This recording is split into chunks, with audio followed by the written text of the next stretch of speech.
Alright, I just finished an oil change and spark plug installation on this 2015 Toyota Corolla, and I'm going to show you how to reset the maintenance required light. And I'll go ahead and turn the key on so you can see. I'll go ahead and start the car so you can see what that light is, and you can see it right here, maintenance required. So one of the first things you need to do is make sure that right here it's on trip A, and by pushing this button here you can change that. So I'll back up so you can see.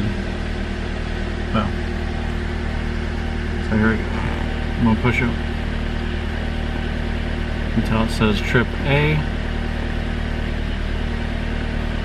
There we go. So we're gonna shut the car off.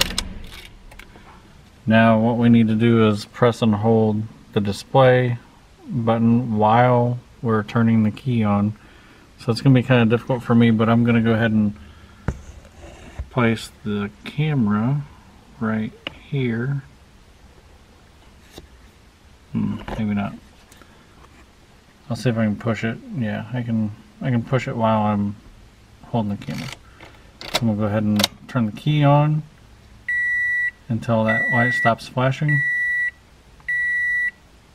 There you go. It's reset.